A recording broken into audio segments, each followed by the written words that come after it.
কথায় আছে সংসার সুখে হয় রমণীর গুণে, কিন্তু আমার সাথে যা ঘটে গেল তা বলার মতো না।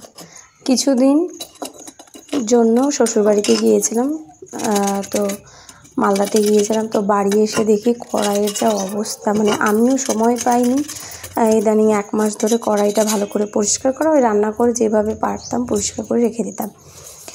কিন্তু যা হাল হয়েছে আমার কড়াইয়ের, মানে অবস্থা খারাপ। নিজেরও দেখতে ভীষণ খারাপ লাগে, রান্না করি ভিডিও করি আমার ভীষণ খারাপ লাগে সত্যি। এই কড়াইতে আমি সবসময় রেগুলার রান্না করি, আর আমার হাজব্যান্ডেরও তো তেমন টাইম হয় না, ও ডিউটি করবে না আমার কড়াই পরিষ্কার করে দেবে, ও ওর মতো করে রান্না করে এইভাবেই রেখে দেবে। তো কড়াইটা আমি বাইরেটা যেহেতু পুরো পরিষ্কার করে নিই, বাইরেটা জাস্ট তেল যেগুলো তেল চিটে পড়েছিলো ওগুলো উঠিয়েছি, আর ভিতরটা একদম যতটা পেরেছি, মানে এর থেকে পারবো না। মানে সেদিনে মনে হয় আমার 2 কেজি ওয়েট কমে গেছে, এরকম অবস্থা। কিন্তু লাস্টে ভীষণ অসুবিধা হয়েছে, আমার হাতের আঙুলগুলোর উপরে একদম চামগুলো উঠে গেছে। খুব খাটনি, প্রায় 1 ঘন্টা লেগেছে এই কড়াই পরিষ্কার করতে। আর আমি কি ব্যবহার করেছি বলো তো? এখানে তেঁতুল, আর হচ্ছে বাসন মাজার সাবান, আর এই যে দেখতে পাচ্ছ এই হারপিক, এটা ঘর পরিষ্কার করতেও ব্যবহার হয়, আবার বাথরুম পরিষ্কার করতেও ব্যবহার হয়। তো এই জিনিসটা সামান্য একটু দিয়েছিলাম, এটাও খুব ভালো কাজ করে। আর কি বলো তো, ওই যে লাস্টে আমি পরে যে দেখতে পাচ্ছ বারবার উঠে যাচ্ছে, আমি কিন্তু ওই যে বালি মাটিটা ওটা আনতে গিয়েছিলাম, ওটা নিয়ে এসে ওটা দিয়ে মাজতে খুব ভালো হয়। হ্যাঁ, একটু বালি আছে, মানে যা খসখসে ব্যাপারটা আসবে। তো ওটা দিয়ে এই দেখো আমি ভালো করে পা দিয়ে ধরে কড়াইটা এইভাবে, ভীষণ কষ্ট সত্যি বলছি। এইভাবে বাসন মাজা যা খাটনি, ওই বলে না যে সাথে কাজ করে রাখাই ভালো। এবার আমি কি করব বলো তো, আমি তো আর বাড়িতে ছিলাম না, আমার কড়াই এরকম হয়ে গেছে, কিছু করার নেই। সত্যি বলছি, যারা বলে যে জাদুর মতো কড়াই পরিষ্কার, সত্যি বলছি কড়াই ওরকম জাদুর মতো কোনো দিনও পরিষ্কার হয় না, খাটনি আছে, প্রচুর খাটনি আছে। তো আমি এই যে তেল চিটিগুলো সাইড দিয়ে ভালো করে উঠিয়ে দিয়েছি।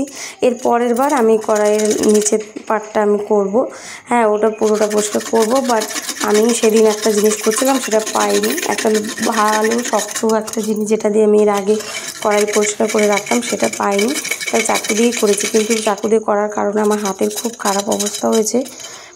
যাই হোক, যতটা পেরেছি কড়াইটা পরিষ্কার করেছি।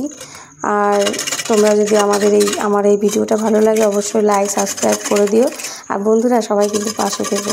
শান্তিস ফ্যামিলি ব্লগে তোমাদের সবাইকে ওয়েলকাম অ্যান্ড স্বাগত। তো আমার এই নিত্য নতুন সংসারের কাজ তোমাদের কেমন লাগে অবশ্যই কিন্তু কমেন্টসে জানিও, ঠিক আছে? আমি চেষ্টা করি তোমাদের সাথে একটু ভিডিওটা শেয়ার করার, কারণ কি বলো তো, সারাদিন এই ঘরগুজো হয়ে থাকতে ভালো লাগে না। তো বাড়ির সংসারের টুকিটাকি কাজ যদি তোমাদেরকেও দেখাতে পারি আমারও ভীষণ ভালো লাগে, আর তোমরাও যদি দেখো সেটা পছন্দ করো, আমারও সত্যি বলছি মানে খুব ভালো একটা পাওনা তোমাদের থেকে। কি বলো তো, সবাই কিন্তু ইউটিউব থেকে টাকা ইনকাম করতে চায় না, তেমন আমিও না। কারণ ইউটিউবের ইনকামে কিন্তু আমার সংসার চলবে না, আমার হাজব্যান্ড যথেষ্ট রোজগার করে, সেটাই আমার চলে যাবে। আমার শুধু ইচ্ছে যে আমার একটা জায়গা তৈরি হোক, যেখানে আমি কিছু বন্ধু তো হোক, আমার একটা পরিচিত হোক, এটাই আমি চাই, জাস্ট আর কিছুই না। তো যাই হোক, ভিডিও তেমন না বানাতে পারলেও যা সংসারের কাজ যেটুকু পারি সেইটুকু নিয়ে ভিডিও করি। আশা করছি তোমাদের ভালো লাগবে আমার এই ভিডিওটা। এই কথা বলতে বলতে দেখো আমার কড়াইটা প্রায় পরিষ্কার হয়ে এসেছে।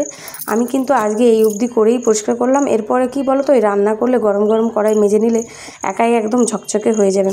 তো দেখে নাও লাস্টে কড়াইটা আমার এরকম ফিনিশিং এসছে, এর থেকে বেশি পারবো না, কারণ হাত দুটো প্রচণ্ড ব্যথা হয়ে গেছে, ডান হাতটা।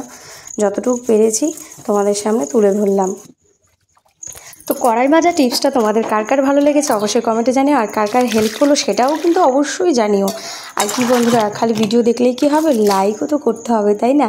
আর বেল আইকনটা অবশ্যই একটা ক্লিক করো, নোটিফিকেশানটা অন করে রাখো, যাতে নতুন ভিডিও যখনই আপলোড করবো তোমাদের কাছে সবার আগে যায়। So let's go, tata, bye bye, প্রত্যেকে ভালো থেকো।